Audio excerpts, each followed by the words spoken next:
ತುಂಬ ಜನ ಕೇಳ್ತಾರೆ, ಮಾನವೀಯತೆ ಅಂದರೆ ಏನು ಸರ್? ನನಗೆ ಗೊತ್ತಿರೋ ಹಾಗೆ ಈ ಮಾನವೀಯತೆ ಅಂದರೆ ಪಾಪಗಳನ್ನು ಮಾಡ್ತಿರ್ತೀವಿ ನೋಡಿ. ಪ್ರತಿನಿತ್ಯ ಇದ್ದಾಗಲೂ ನಾವು ಏನು ಕೆಲಸ ಮಾಡಬೇಕು ಅಂತ ನಾವು ಯೋಚನೆ ಮಾಡಲ್ಲ. ಇನ್ನೊಬ್ಬನ ಜೀವನನ ಹೇಗೆ ಹಾಳು ಮಾಡೋದು, ಇನ್ನೊಬ್ಬ ನೆಮ್ಮದಿಯಾಗಿದ್ದಾನಲ್ಲ ಅವನ ನೆಮ್ಮದಿಯನ್ನು ಹೇಗೆ ಕೆಡಿಸೋದು,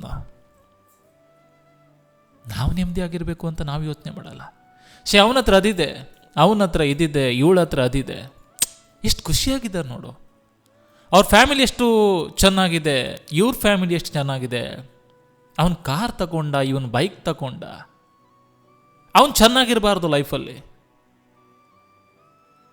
ಇಷ್ಟೆಲ್ಲ ಪಾಪ ಪುಣ್ಯ, ಇಷ್ಟೆಲ್ಲ ಪಾಪಗಳನ್ನು ಮಾಡಿಕೊಂಡು ಪ್ರತಿನಿತ್ಯ ಎದ್ದಾಗಲೂ ಭಗವಂತನ ಹತ್ರ ಬೇಡ್ಕೊಳ್ಳೋದಂತೆ ಒಂದಿಷ್ಟು ಜನ, ನನಗೇನು ಕೊಟ್ಟಿಲ್ಲ ಅಂದ್ರೂ ಪರವಾಗಿಲ್ಲ, ನನಗೆ ಆಗದೇ ಇರೋನಿಗೇನು ಕೊಡಬೇಡ ಅಂತ, ಅವನಿಗೆ ಒಳ್ಳೆಯದನ್ನು ಮಾಡಬೇಡ ಅಂತ.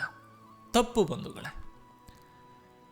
ನಾವು ಒಳ್ಳೆಯವರಾಗಿರಬೇಕು ಅಂದರೆ, ನಮ್ಮಲ್ಲಿ ನಿಜವಾದ ಮಾನವೀಯತೆ ಇರಬೇಕಂದ್ರೆ ಇನ್ನೊಬ್ಬರಿಗೆ ಒಳ್ಳೆಯದನ್ನು ಬಯಸಬೇಕು.